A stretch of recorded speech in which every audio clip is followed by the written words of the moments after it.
আজকে মেনুতে কি কি ছিল, হঠাৎ করে দেখি বাজার থেকে পাট শাক, পাগদা চিংড়ি আর মাছের ডিম নিয়ে চলে এসেছে। পাট শাকটা বেশিরভাগ সময় আমি চিংড়ি মাছ দিয়েই করি, যেহেতু বাগদা চিংড়ি একটু বড় সাইজ সেই জন্য। আর আজকে আমি পাট শাক দিয়ে করিনি, পাট শাকটা আজকে আমি মাছের ডিম দিয়েই করেছি। মাছের ডিম দিয়ে পাট শাক খেতে কে কে পছন্দ করে অবশ্যই জানাবে। আজকে অনেকগুলো রুই মাছের ডিম এনেছিল, তো রুই মাছের ডিমগুলো আমি এমনি প্লেন ভেজেছি।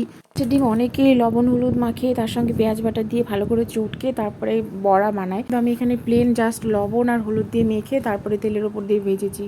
মাছের ডিম ভাজার সময় অবশ্যই সাবধানে ভাজতে হবে, কেননা মাছের ডিম তেলের ওপরে দিলে ভীষণ পটপট শব্দ হয়ে গায়ে ছিটে আসে, সেই জন্য গ্যাসটাকে একটু কমিয়ে তারপর অল্প ফ্লেমে ভাজতে হবে এটা। এখানে মাছের ডিমগুলো ভাজা হয়ে গেছে, এবার নামিয়ে নেবো। এখানে নামানোর পর এত সুন্দর ক্রিস্পি হয়েছে মাছের ডিমগুলো, এটা এমনিতেই খাওয়া যাবে। এখন পেখম মাছের ডিম ভাজা খেতে খুব পছন্দ করে। আমি প্রথমে এটা পাট শাক দিয়ে কিছুটা করেছি, তারপর অনেকটা বেঁচে গিয়েছিল। পেখম যেহেতু পাট শাক খেতে পছন্দ করে না, সেই জন্য ভাবলাম যে ওর জন্য আলু আর পটল দিয়ে তরকারি করি। আলু পটলগুলো ছুলে রেখেছি, খুবই সহজ রান্না কিন্তু খেতে ভীষণ টেস্টি। এখানে যে মাছের ডিমগুলো ভাজা ছিল সেটা আমি এখানে বাটিতে তুলে রেখেছিলাম। এত সুন্দর হয়েছে মাছ ভাজাগুলো যে দেখেই লোভ লাগছে। এখানে আমি আমার পছন্দ মতো আলু পটলগুলো ভালো করে কেটে তারপর ধুয়ে রেখেছিলাম। তেলের ওপর জিরে ফোড়ন আর সামান্য পেঁয়াজ কুচি দিয়ে আমি এই তরকারিটা করেছিলাম। এত সুন্দর টেস্টি হয়েছিল।